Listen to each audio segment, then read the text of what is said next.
បងប្អូនទេសនាគ្រប់គ្នាទាក់ទងទៅនឹងប្រវត្តិរឿងរ៉ាវនៃការផ្ទុះឆាបឆេះទៅលើយន្តហោះសៀម Boeing 737-400 ដោយភ្លើងនេះបានផ្ទុះឆាបឆេះយ៉ាងសន្ធោសន្ធៅកាលពីថ្ងៃទី3មីនាឆ្នាំ2001នៅវេលាម៉ោងប្រហែល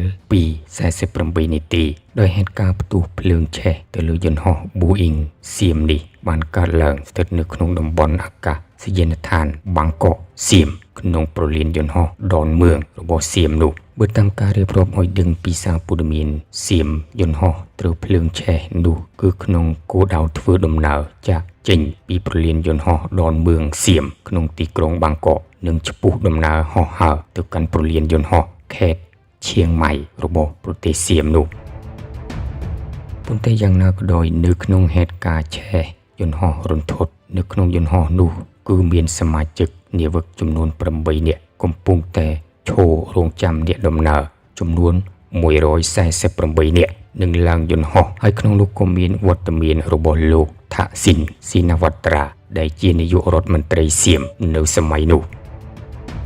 ប៉ុន្តែយ៉ាងណាក៏ដោយសមាជិកនាវិក7នាក់នោះត្រូវបានជម្លៀសចេញទាន់ពេលវេលាតាមរយៈកាប៊ីនមុខយន្តហោះរីឯនាវិកចំនួន1នាក់ទៀតត្រូវបានភ្លើងឆាបឆេះបាត់បង់ជីវិតភ្លាមតែម្ដងបើតាមការឲ្យដឹងពីក្រុមនគរបាលពន្លត់អគ្គិភ័យសៀមនៅក្នុងសម័យកាលនោះបានឲ្យដឹងថាការផ្ទុះឆេះយន្តហោះដំបូងឡើយគឺការផ្ទុះឆេះចេញពីធុងប្រេងប្រព័ន្ធហ្គាសកណ្ដាលស្លាបយន្តហោះប្រហែល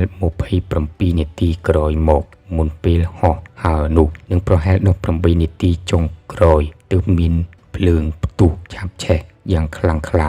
ទៅលើតំបន់ស្លាបយន្តហោះនោះទាំងមូលតែម្ដងនៅក្រោយពេលកើតហេតុភ្លាមភ្លើងឆេះយន្តហោះនោះគឺក្រុមអ្នកដំណើរទាំង148នាក់នោះក្នុងនោះក៏មានអតីតនាយករដ្ឋមន្ត្រីសៀមគឺលោកថាក់ស៊ីនស៊ីណាវ៉ាត្រាផងនោះគឺត្រូវបានផ្អាកដំណើរទាំងស្រុងទៅហើយដោយក្រុមការងារសៀមប្រចាំតំបន់ប្រលានយន្តហោះក៏បានយករថយន្តពន្លត់អគ្គិភ័យមកបាញ់ពន្លត់ភ្លាមផងដែរប៉ុន្តែដោយសារកម្លាំងប្រេងឥន្ធនៈយន្តហោះនេះវាខ្លាំងក្លា